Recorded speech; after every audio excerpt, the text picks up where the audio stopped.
मंगलमूर्ति सद्गुरु मिलवई सर्वाधार। मंगलमय मंगल करनो विनबहु बारंबार।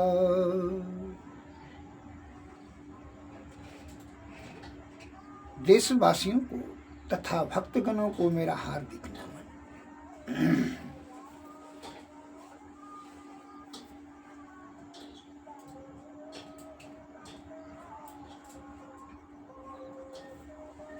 संत महात्मा लोग जो अनादि काल से जो प्रवचन के माध्यम से हम लोगों को कह रहे हैं कि जीवात्मा के मुक्ति के लिए युक्ति प्राप्त करो, इसके लिए सद्मार्ग से होकर के सतलोक की प्राप्ति होगी, अर्थात ईश्वर तक पहुंचेंगे। इसमें क्या आप लोगों को क्या लग रहा है, छोटे दिमाग वालों को क्या लग रहा है, इसमें क्या अनुचित है? आपका पुत्र जब कोई अपराध कार्य में संलिप्त हो जाता है, उसके लिए दंड विधान के आधार पर जब जेल दे देता है जज साहब ने,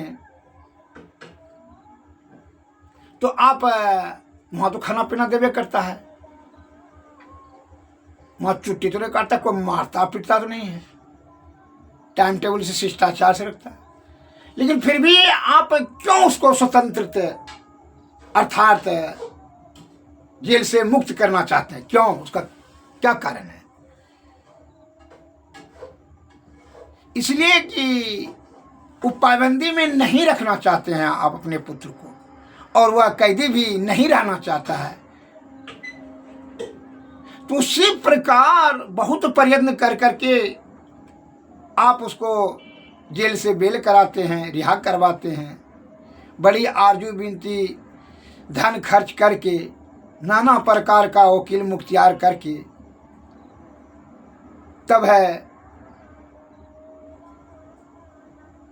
जब सत्य साबित हो जाता है कि सचमुच में यह निर्दोष है, तब उसको जज साहब की कृपा से वह जेल से मुक्त कर दिया जाता है। तो उसी भांति यह जीव आत्मा जो ये विषय रूपी जो माया रूपी नगरी में विषय में फंस गया, मल मूत्र और बीच के गर्भपिंड में 2 महीना माँ के उदर में रहा फंसा हुआ, तो आपको कैसा लग रहा था कि वहाँ उसको बड़ा सुख मिलता होगा? आप आत्मचिंतन करके विचार करके सोचिए। माँ के पेट से उदर कुंड से जब निकलता है तो बच्चा रोता है, इसका मतलब है कष्ट तो उसको लगातार हो रहा था, हंसता क्यों नहीं है? अगर सुख होता तो हंसता ना जी। तो जेल सुख को हंसते हुए निकलता थोड़ी है, जेल में तो नाना प्रकार का वो कष्ट अनुभव करता है, वो पिंड में न लिपटा है, और यहाँ बाहर में आता है ईश्वर की कृपा से। थोड़ा जब उनको जब अवसर दिया जाता है, वह विषय में लिप्त हो जाता है, रूप रस गंध शब्द स्पर्श इत्यादि मन के बस में अहंकार में आयुक्त होकर करके जो है वह कभी परम सुख प्राप्त करने के बारे में कोई पैरवी पैगाम ही नहीं कर पाता है, कुछ विचार ही नहीं समझ में आता है। वही संत महात्मा लोग जो बताते हैं, जैसे वकील साहब ने ही, जो बढ़िया वकील साहब ने जो ही ना उसको जज को बहस करेगा, तब ना उसको निर्दोष साबित करेगा, तब वो उसका मुक्त होता है जेल से। उसी प्रकार सदगुरु साहब, जब सही सदगुरु का दर्शन हो तो उन्हीं के कृपा से उन्होंने सत्य साबित करेगा। भाई ये प्रायश्चित करने के लिए तैयार है, जो भी गलती सही किया, तो अनहद नाद पर जाने के बाद वही कहते हैं कि पाप जल कर राख हो जाता है, तो वहाँ जाएगा तब ना प्रायश्चित करेगा, वहीं जल कर अनहद नाद में। तो वही युक्ति बताते हैं सदगुरु महाराज कि इसको मुक्त होने के लिए वहाँ परम पिता परमेश्वर के पास यह जीवात्मा को मिल जाना होगा, तभी यह मुक्त, अन्यथा यह विश्व अनादि काल से यह कष्ट झेल रहा है। 84 लाख योनि में भ्रमण परिभ्रमण करते करते नाना प्रकार का कष्ट होता है। लोभ मोह मद अहंकार तृष्णा भय क्रोध शोक काम रोग शोक संताप बुढ़ापा जन्मना मरना माँ के उदर कुंड में लटकना उन्हें अनेक प्रकार का कष्ट ही कष्ट है। सुख का तो बातें ही नहीं है। क्षणभंगुर सुख मिलता है जिसको इस झूठा सुख को सुख समझा, जो कि वो दुख का कारण है। मैं उदाहरण देता हूँ आपको। जैसे भोजन की जब आप पेट भर जाता है और कहते हैं खाइए, खाते हैं तो उससे क्रोध हो जाता है।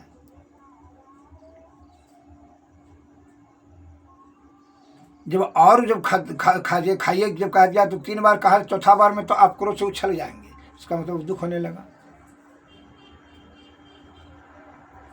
तो वही दुख होने का मतलब वही सुख तो दुख में परिणत हो गया। अरे वह सुख प्राप्त करने के लिए हमारे सतगुरु महाराज अनादिकाल से बताते आ रहे हैं संत महात्मा लोग कि परम सुख प्राप्ति करने के लिए अर्थात परमानंद प्राप्ति करने के लिए ही युक्ति बताते हैं। यह पूर्ण रूपेण से जीवात्मा विषय के चक्कर से, यह माया के जेल से, माया रूपी जेल से जो पूर्ण रूपेण से मुक्ति के लिए क्या करना है, सदगुरु के शरण में जाए। वही युक्ति बता रहे हैं, कहते हैं। और कैसे होगा जब यह जीवात्मा हो जाएगा, जैसे हम दशम द्वार बिंदु पर स्थिर होगा तो कैसे हमारे गुरु महाराज बताते हैं। उस बारे में एक झलक बता रहे हैं संक्षिप्त में। घट बिच अजब तमाशा, घट बिच अजब तमाशा, अधर भूमि पर सूरत जमा के देखो अजब प्रकाशा। घट बिच अजब तमाशा, लख तहीं बने न कहीं सुनी मिले, करो निज घट की तलाशा। घट बिच अजब तमाशा, घट ही में सरगुण, घट ही में निर्गुण, घट ही में सतपद वासा। घट बिच अजब तमाशा, अधर भूमि पर सूरत जमा के देखो अजब प्रकाशा। घट बिच अजब तमाशा, घट ही में सरगुण, घट ही में निर्गुण, घट ही में सतपद वासा। घट बिच अजब तमाशा, नहीं परतीत तो गुरु हरि से वो, नहीं परतीत तो गुरु हरि से वो, आपा अर्पिवनो दासा। घट बिच अजब तमाशा, जाहिर जहुर सतगुरु देवी साहब, भेद बताओ वहीं खासा। घट बिच अजब तमाशा, मैं ही कहत सुनो जो शरण गहे, अनिज घट के विलासा। घट बिच अजब तमाशा, अधर भूमि पर सूरत जमा के, अधर भूमि पर सूरत जमा के देखो अजब प्रकाशा। घट बिच अजब तमाशा। सदगुरु महाराज की जय। घट हृदय, अरे वही बीच में अजब तमाशा है। कहने का इनका शब्दार्थ यह है कि घट के भीतर में ही भीतर, यत्र तत्र कहीं जाने की जरूरत नहीं है कि वहाँ फलना जगह ईश्वर जाएंगे, फलना जगह ईश्वर भगवान मिलेगा। इसमें ये सब जो है आडम्बर पाखंडियों का बकवास है। घट के ही बीच में ही, अपने अंदर में ही वहाँ अजब तमाशा है। आंख बंद करके दोनों नेत्र की किरण को बिंदु पर स्थिर करो, वहाँ देखो कैसा कैसा तमाशा होता है। वहाँ कैसा, अधर भूमि पर सूरत को मैंने यह जीवात्मा को यहाँ जमाओ, देखो वहाँ अजब प्रकाश होगा। तुम तो एक सूरज एक चंद्रमा नहीं देखते हो, वहाँ करोड़ों अरबों सूरज अरबों चंद्रमा, वर्णन नहीं कर सकोगे, शब्द नहीं मिलेगा।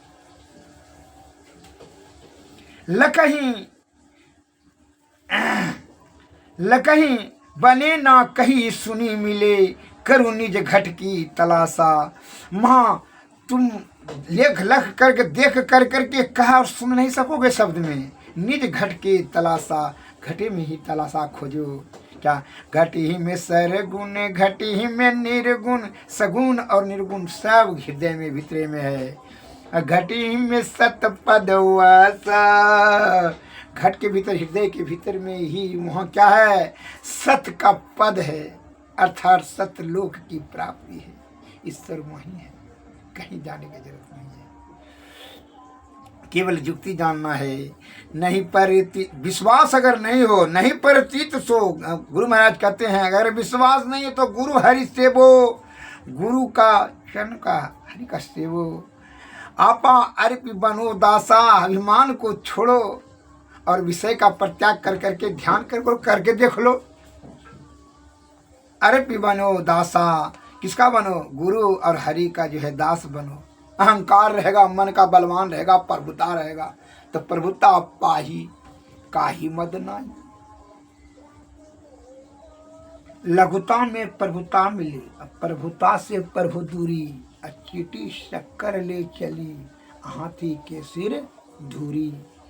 अभिमान में रहेगो तो जैसे हाथी बहुत विशाल है लेकिन वह के धूरा लकड़ी काट खाता फिरता धूरा, और चीटी शक्कर ले चली, चीटी ने क्या है, शक्करे मीठे खाता है, भाते खाता है, बढ़िया चीज खाता है।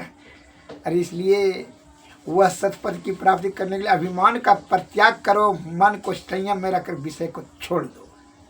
भारी मुट्ठी कोयला पकड़ोगे हीरा कैसे मिलेगा, इसलिए कोयला को छोड़ोगे तब ना हीरा मिलेगा जी। विषयों को पकड़ोगे, ऐश्वर्यों को पकड़ोगे, ऐसा थोड़ी होगा, एक चीज को छोड़ना होगा। जाहिर जहुर सतगुरु देवी साहब स्पष्ट रूप से बता रहे हैं, सतगुरु देवी साहब भेद बताओ एक खासा भेद, यही खास भेद बता रहा है। यह जो है सबसे इम्पोर्टेंट शब्द का बता रहे हैं कि यही भेद है। यह है यह सरल सूरत शब्द योग, ये सरल है मार्ग ईश्वर तक पहुंचाने के लिए। सूरत शब्द योग मही कहत सुनो जो शरण में लय निज घट की विलासा, वह घट में ही जो है आनंद प्राप्त होने लगेगा।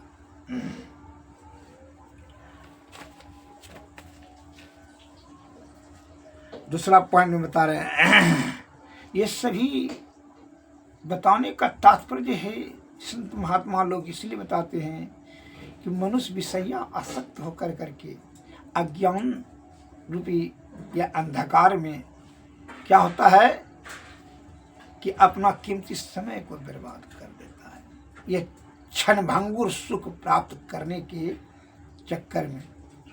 इसलिए बताया है अरे वह आनंद में प्राप्त करने के बारे में तो वह आनंद जिसका आनंद का अंत ही नहीं है, अंत विहीन आनंद ही परमानंद अर्थात ईश्वर है। ये सब आनंद तो क्षणभंगुर है, आया गया हुआ सब बेटा। इसलिए अब दूसरा पॉइंट में बता रहे हैं, सुख मन में झल झल बिंदु झल के, लखले भैया बंद पल के। सुख मन झल झल झल बिंदु झल के, लखले भैया बंद पल के। तिसर तिल में दृष्टि धरे, पिंड त्यागी ब्रह्मांड चले। खुले आकाश भरे तारा, दीप टेम हो हरे अंधियारो। अनुपम चांदनी ज्योति बरे, तरुण सूर्य दिव्य ज्योति करे। अनहद अनहद धुनि मीठी, अनहद अनहद धुनि मीठी। सूरत कहे कर दी विदिठी। जो सुख मन झल झल बिंदु झल के, लखले भैया बंद पल के। धरियस सबद सूरत की डोरी, सूरत चलो घर सूरत चलो धर सतलो करी। मही भेद कहा यह सर, गुरु सेवी पाए निर्धार। सुख मन झल झल बिंदु झल की लख ले भैया बंद पल की तीसरे तिल में दृष्टि धरे पिंड त्यागी ब्रह्मांड चले। यह जो है यह पिंड मल मूत्र कप पसीना ढोने वाला शरीर को त्याग कर करके जीवात्मा ब्रह्मांड के ऊपर चलेगा, ब्रह्मांड की प्राप्ति के लिए। अतः यह ईश्वर की अर्थात गुरु की कृपा से ही यह युक्ति प्राप्त होगा, जिससे कि आप उनके शरण में जाना हम लोगों को अति अनिवार्य है। उनके संक्षिप्त में जो है जीवात्मा को किस प्रकार जो है चंद्र सूर्य का प्रकाश ज्योति मंडल में, उसके ऊपर में अनहद नाद मंडल में उसी पर यह प्रकाश डाले हैं। तो ये सभी पहले बिंदु पर जो है झल झल झल के बिंदु झल के बिंदु पर जो है पहले जो है जैसे गाएंगे तो वहाँ जो है दोनों नेत्र की किरण को स्थिर करें बिंदु में सूक्ष्मकण पर, आज सूरत उसी पर स्थिर करें, तब वह जो है प्रकाश में जाएगा। अंधकार से तो उठेगा तो प्रकाश में जाएगा, प्रकाश से तब जो है अनहद में जाएगा, अनहद में जाने के बाद यह जीवात्मा प्रबल हो जाएगा। तो फिर जो है क्या होगा, तो पाप और संताप ये सब उसको मन सबका मर्जी सब समाप्त हो जाएगा, वहाँ लय हो जाएगा, मन तो वहाँ लय हो जाएगा। तब जो है समझ लीजिए कि फिर जो है आप यह मायाबद्ध नहीं रह सकेंगे, माया के जो है जो आप में नहीं फंसेंगे, वहाँ माया का कोई भी और विषय आपको कुछ नहीं बिगाड़ सकेगा। कर्म कुकर्म सुकर्म कर्म कांड इस सभी से आप ऊपर उठ जाएंगे अनहद के जाने के बाद। क्या वहाँ स्वयं उस शब्द उत्पन्न होता है, यह शब्द आपका जो है वहाँ हमेशा आपका प्राणवायु जब तक चलेगा चलते रहेगा, वही शब्द के आधार पर ही वही जो शब्द में नहीं आपको सार शब्द में और जो है निशब्द में ब्रह्म की ओर बढ़ा देगा। वहाँ से जीवात्मा को सरल मिल जाता है, शक्ति मिल जाती है। महाराज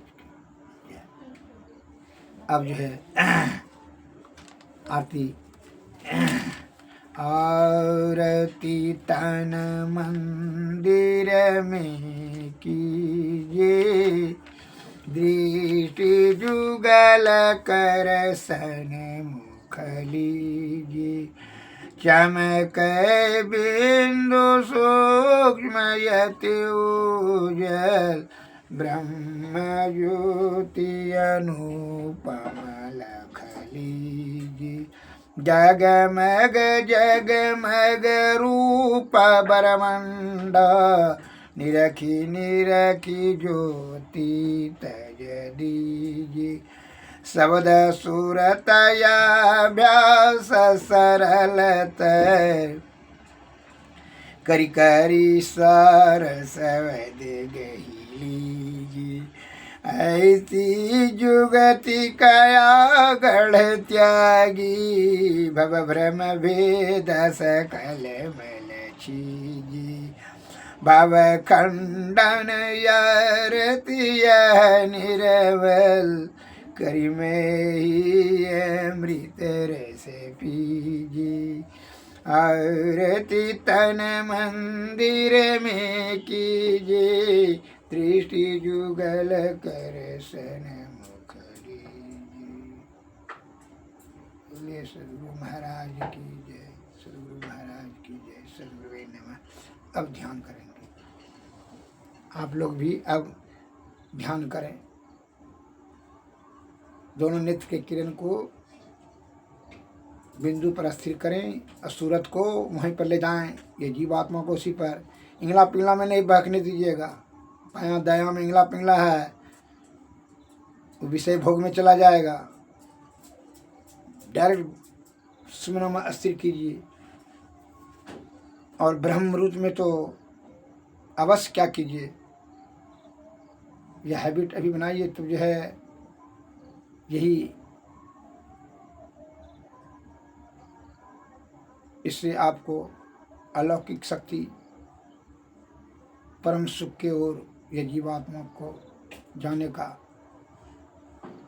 अवसर मिलेगा। नमस्कार।